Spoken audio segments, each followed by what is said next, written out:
현재라고 하는 이 시점 속에서 우리가 알든 모르든 우리가 인지하든 인지하지 않든 그분은 존재하면서 함께했던 걸 봅니다. 예를 들자면 아브라함의 때는 아브라함과 만나신 하나님의 모습을 보여주는 것이죠. 그러면 이미 과거의 모습이 지나가 버렸지만 기록으로 남겨둠으로써 그 아브라함과 함께 하셨던 하나님의 생각과 그 행동들 어떤 결과를 어떻게 이어지는지를 과거 현재 미래로 원인과 결과를 우리가 생각해 볼 수가 있는 것이죠.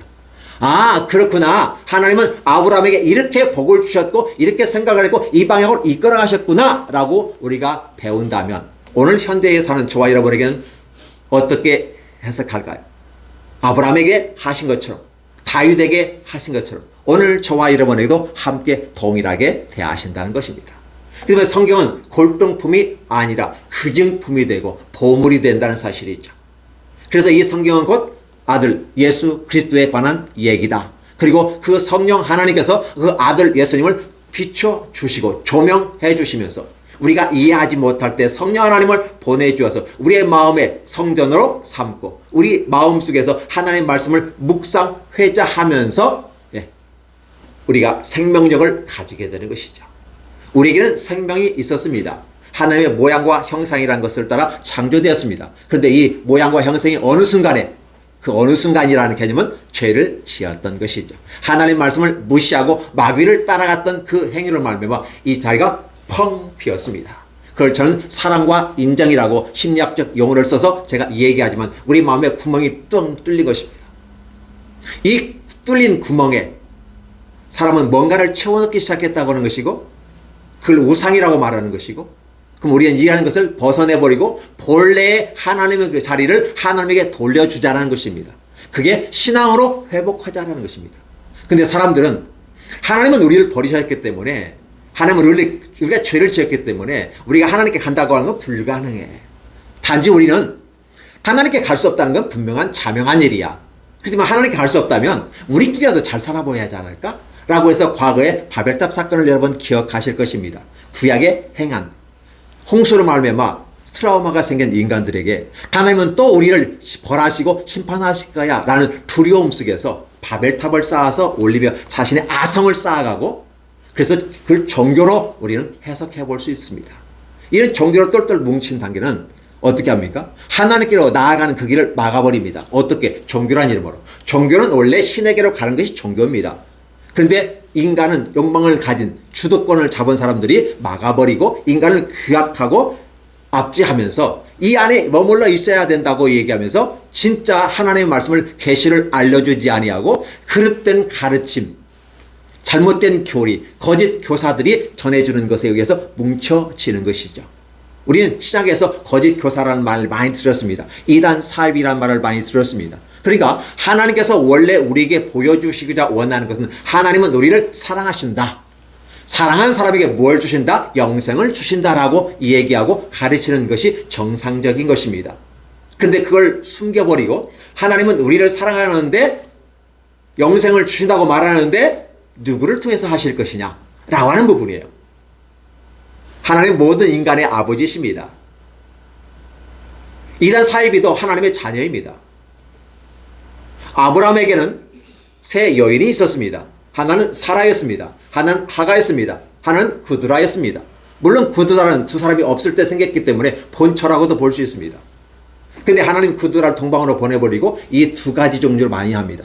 사라야 하갈이냐. 왜 사라와 하갈을 얘기할까요? 자유하는 자에게 태어난 자 이삭과 종에게서 태어난 이스마엘. 이스마엘이 먼저 태어났지만 율법을 먼저 준 것 같이 얘기하지만 사실은 율법이 아니라 복음이다라고 얘기하고 이 복음은 자유하는 여자에게서 태어난 이삭이다. 그러면 자유함을 잇는 거다. 자유하는 자는 자원하고 힘하고 자기 선택으로 갈 수 있다.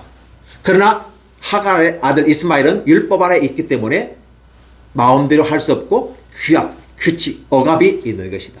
라고 말하며 이러한 것은 종교도가 말고 율법이라고 얘기한 것입니다. 지금 제가 율법과 종교에 대해서 율법과 복음에 대해서 얘기하고 신앙과 종교에 대해서 이분법적으로 설명을 좀 하고 있습니다. 원래는 이게 하나입니다. 근데 이게 나눠진다는 사실이죠. 아버지는 아브라함 똑같지만은 그 여인이 누구에 따라서 자유하는 여자 사라에서 난 이삭이냐 종인 하가에서 태어난 이스마엘이냐가 천지 차이라는 것입니다. 아브라함의 자식은 맞아요. 그러나 엄청난 차이를 보인다는 사실을 우리가 분별하는 것이 신앙생활의 기본이라는 사실입니다. 이걸 모르면 신앙과 종교는 같은 것이고 아브라함의 자식은 이삭과 이스마엘이 똑같은 것이고 오히려 이스마엘이 앞선 거 아니야? 장자이잖아. 큰 아들이잖아. 라고 말하면서 율법을 내세우지만 그게 아니라 진정한 부분은 원래의 계획은 사라가 먼저 아내였다. 그러면 복음이 먼저이냐 율법이 먼저였을 때 사라가 먼저인 것처럼 하나님은 복음을 아브라함에게 전했고, 그렇죠. 복음을 전했고 먼저 그 복음을 따라 사라를 맞이한 거잖아요. 그 후에 애가 없으니까 하가를 맞이한 거잖아요. 그런데 막상 아들을 놓고 보는 것은 누가 먼저였어요? 이스마엘이 먼저이니까 이스마엘이 장자처럼 보지만, 즉 율법을 강조하고 나아가지만 그건 아니다 라는 것이죠. 복음이 있었는데 그 복음을 더 확실히 하기 위해서 율법을 주셨다라고 얘기하는 것이죠. 하나님이 우리에게 계시하자는 것은 창세기의 내용은 가족사를 얘기하는 것이 아니라 하나님의 계획을 얘기하고 있다는 것입니다. 그러면서 하나님의 이 계획을 저와 여러분에게 얘기합니다. 하나님의 계획을 얘기할 때 많이 크게 위대하게 엄청난 것처럼 느껴집니다. 사실 위대하고 엄청난 것입니다. 그러나 딱 한 가지죠. 하나님은 저와 여러분을 사랑하십니다. 어떻게 사랑하십니까? 자신의 방법으로 사랑하신다.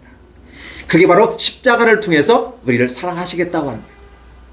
아니 사랑하면 왜 남을 아들을 죽이면서까지 사랑을 해? 라고 얘기하면서 우리는 시비를 겁니다.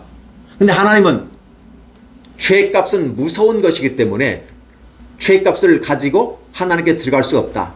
그래서 그 죄를 감당할 수 있는 방법이 인간에게 없기 때문에 인간보다 더 크고 위대하신 하나님의 자들 독생자 예수님을 십자가에 못 박아 죽임으로써 우리의 죄를 씻어버리고, 그래서 우리가 죄가 씻어지니까 죄가 없게 되는 거고 법적인 부분에서 죄인이 의인이 되게 선포하고, 이 선포한 것을 우리가 마음에 받아들이는 것, 이게 바로 믿음이고 수용인 것입니다. 그래서 기독교인들에게는 이 오픈하는 마음, 오픈 마인드가 있어야 돼요. 수용하는 마음이 있어야 돼요.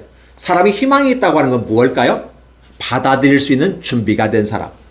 좋은 건 받아들이고 나쁜 것은 버릴 수 있는 온고지신의 정신을 우리가 가지고 가야 하는 것입니다.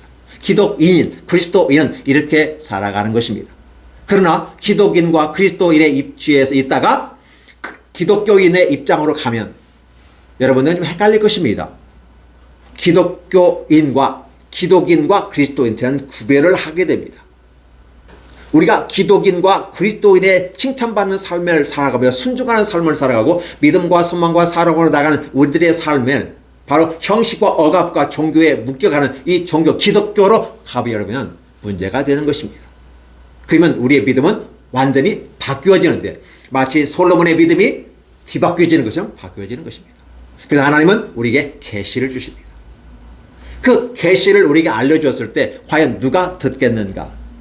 하나님의 놀라운 계시를 주었을 때 받았던 아름다운 사람이 있습니다. 그게 누구입니까? 바로 마리아입니다. 주의 계집종이오니 주의 뜻대로 되게 하옵소서. 처녀가 잉태하여 아들을 낳는다. 이건 있을 수 없는 일인데, 나 돌맞아 죽을 일인데도 불구하고 주님께서 계획하셨다면 그대로 주의 계집종이오니 이루어지게 하옵소서라고 성경은 기록함으로써 그것이 이루어졌다라고 말하는 것입니다. 그러니까 계시를 보여주었을 때 그걸 믿음으로 받아들이는 사람은 기적을 체험합니다.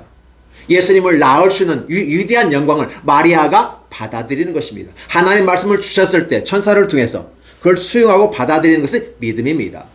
여러분들이 지금 제가 전하는 이 말씀을 받아들일 수도 있고 거부할 수도 있습니다. 여러분의 몫입니다. 누가 받아들입니까? 준비된 사람, 믿음의 사람. 그건 우리의 마리아라고 하는 것입니다. 마리아가 예수님의 어머니이기 때문에 위대한 게 아니라 그 마리아는 믿음의 여인이었고 다윗의 가문의 족보를 따라온 언약의 계보에 있었던 여인이기 때문에 하나님은 그 여인을 선택하셨고 하나님의 계시를 보여주었고 아이를 잉태해서 바로 그 여인의 안에 예수님이 들어오는 것처럼 우리 안에도 예수께서 우리 안에 들어오시고 성령님을 통해서 함께 하십니다. 마리아는 아이를 잉태해서 예수님이 이 땅에 내어놨지만 우리는 성령으로 말미암아 우리에게 주님을 잉태하게 되고 주님을 모셔드리는 것입니다. 주님이 우리 안에 들어왔을 때 우리는 남자 같은 경우는 아기를 어떻게 낳아요? 낳을 수 없잖아요. 그런데 우리가 믿음으로 말미암아 성령이 함께 하시면 우리 안에 잉태가 됩니다. 바로 예수님이 우리 안에 들어오시는 것이죠. 성령님이 모습으로 들어오시되 이게 영적인 비밀입니다. 그래야므로 우리가 믿음이 생기고 그 순종하는 사람에게 하나님은 놀라운 축복을 주십니다.